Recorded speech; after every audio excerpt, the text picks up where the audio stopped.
Cuando ella entró en mi vida, mi soledad se terminó. Pero ese mismo día, empecé a dejar de ser yo mismo. Me tomó 3 años entender realmente qué pesaba más. Tengo 82 años y quiero contarles algo que me tomó mucho tiempo admitir. Cuando tenía 67, empecé una relación. Todos a mi alrededor decían que era maravilloso. Mi hijo me decía que estaba haciendo lo correcto. Mis vecinos decían que ya era hora. Mis amigos me daban palmaditas en la espalda como si hubiera ganado un premio. Por un tiempo les creí. Pensé que había reparado lo que faltaba. Pero nadie veía lo que pasaba en realidad. Nadie preguntó. Durante 3 años desperté cada mañana a las 5:30. Es un viejo hábito mío. Y cada mañana, antes siquiera de abrir los ojos, sentía algo que nunca había sentido. No era exactamente tristeza, era algo más silencioso, algo que hacía que fuera difícil salir de la cama. No sabía cómo llamarlo. Solo puedo decirles esto. La mañana que ella se fue, entré en mi cocina, preparé mi café, me senté en mi vieja silla y por primera vez en 3 años me sentí vivo. En aquel entonces no entendía por qué. No estoy aquí para decirles que las relaciones sean malas. No estoy resentido ni tampoco enojado. Solo soy un hombre de 82 años que se siente más joven de lo que es y que aprendió una lección por las malas. Y prefiero decírselo ahora antes de que pasen el resto de sus años tratando de descubrirlo como lo hice yo. Pero antes de decirles qué fue lo que perdí, y créanme que perdí algo que no estoy seguro de poder recuperar del todo, necesitan entender quién era yo antes de que ella cruzara esa puerta. Porque al hombre que yo era a los 66 años, todavía estoy tratando de encontrarlo. Mi esposa Carol falleció en 2007, una infección en la sangre. Desde el diagnóstico hasta su muerte pasaron 8 semanas. El doctor dijo que fue rápido, supongo que lo dijo para consolarme. Durante los siguientes 2 años, no les voy a mentir, fui como un fantasma. Entraba en una habitación y olvidaba a qué iba. Abría el refrigerador y me quedaba ahí parado mirando, sin recordar qué buscaba. Pero entonces algo cambió. Soy electricista retirado. Durante 38 años pasé cables por las paredes y resolví problemas con mis propias manos. Así que cuando algo se rompe, lo arreglo. Eso fue lo que intenté hacer conmigo mismo. Construí un taller detrás de mi garaje. Uno de verdad, con su mesa de trabajo, tableros de herramientas y buena iluminación. Empecé con cosas pequeñas, una casita para pájaros, un taburete para mi hija, luego cosas más grandes, una estantería, una mesa de comedor para mi hijo. Para cuando cumplí 65 ya tenía una rutina que era totalmente mía. Arriba a las 5:30, sin necesidad de alarma. Café en el porche trasero durante 20 minutos, sin importar el clima. En el taller a las 7. Trabajar hasta mediodía, un sándwich, un breve descanso y de vuelta al taller. Suena simple. Lo era. Ese era el punto. Me sentía pleno. Entonces mi hijo empezó a preocuparse. Todo comenzó en el Día de Acción de Gracias de 2012. Thomas me miró desde el otro lado de la mesa y se quedó callado. «Papá», me dijo, «parece solo». Le dije que no lo estaba, que disfrutaba de mi propia compañía. Me respondió, «Pasas todo el día solo en ese garaje. Eso no es bueno». 3 semanas después llamó para decirme que tenía a alguien que quería que conociera, una mujer de su trabajo.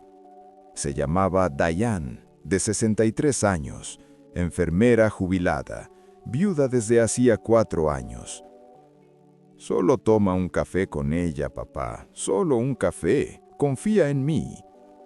Le dije que lo pensaría. La verdad es que yo era feliz, pero había una soledad silenciosa dentro de mí que no le mostraba a nadie. Admito que lo que no entendí fue cuánto me costaría intentar arreglar eso.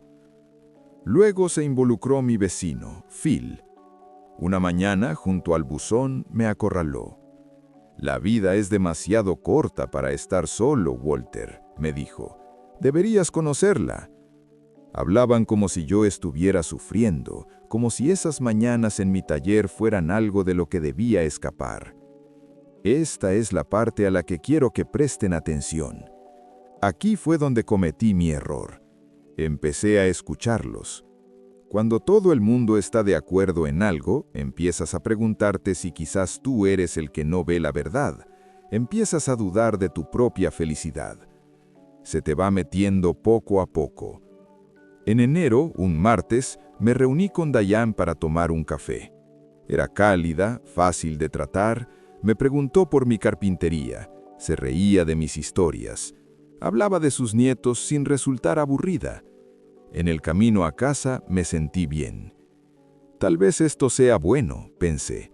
Tal vez Thomas tenga razón. El segundo café se convirtió en cena, la cena en 2 veces por semana. Para abril todos parecían aliviados. Thomas llamaba más seguido. Y seré honesto, los primeros meses fueron muy agradables. Sentí algo que no había sentido en años. No era exactamente amor. Era algo simple, era el sentirme tomado en cuenta. Pero lo que no entendía entonces era esto. Ella no estaba viendo quién era yo realmente. Estaba viendo la versión que yo le presentaba. El hombre que se afeitaba todos los días. El hombre que hacía planes para cenar. El hombre que preguntaba por la salud de su hermana. El verdadero yo seguía en el taller a las 7 de la mañana. Y ese hombre estaba a punto de conocerla, y a ella no le iba a gustar. Los cambios llegaron en silencio. A Dayan le gustaba hablar por las mañanas, no solo hablar, sino pensar en voz alta. Para las 8 ya me había contado los problemas escolares de su nieto más pequeño, la salud de sus vecinos y una historia que escuchó en la radio. Quise preguntarle si alguna vez hacía una pausa para respirar.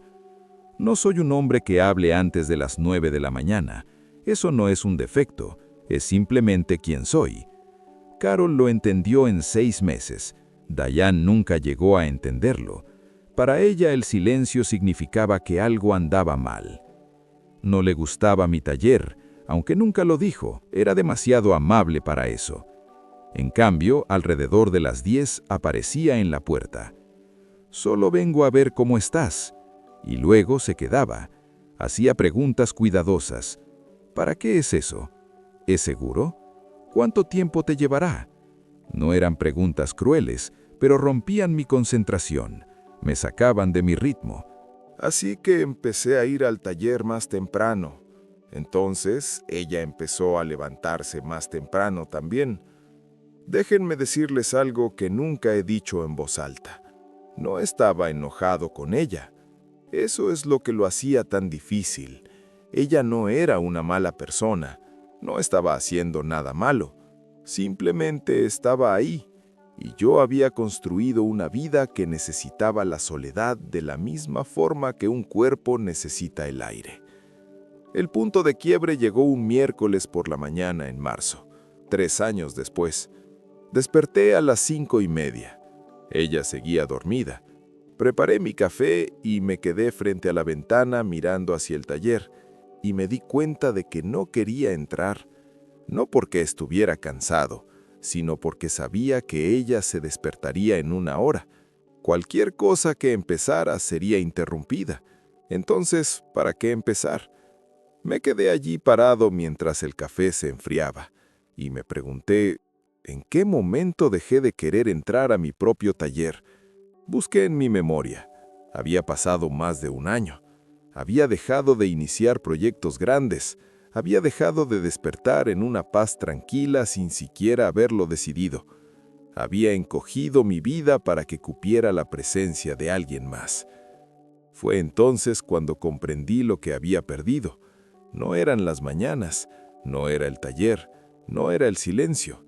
Era la convicción de que mi forma de vivir era suficiente. Durante 3 años me habían dicho, con suavidad y cariño, que necesitaba a alguien, que la soledad no era suficiente, que mi satisfacción era solo soledad oculta, y empecé a creérmelo. 2 semanas después terminé la relación. Me dolió. Ella me preguntó qué había hecho mal. Le dije la verdad, nada. Ella no había hecho nada malo.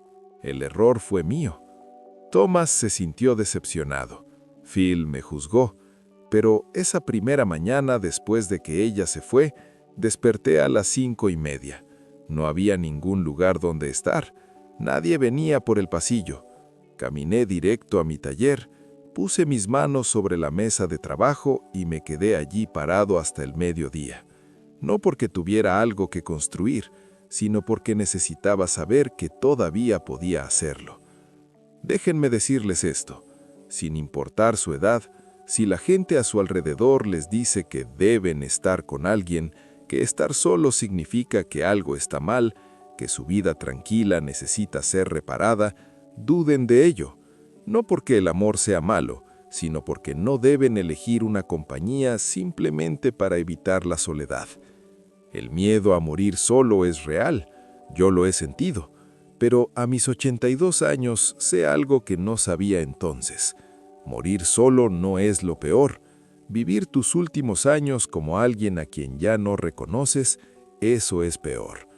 Cuando eres tú mismo, tus mañanas te pertenecen, tu silencio te pertenece, tu taller, tu jardín, incluso ese café que se enfría mientras piensas.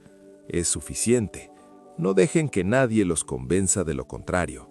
Para mí, al menos ahora, es suficiente.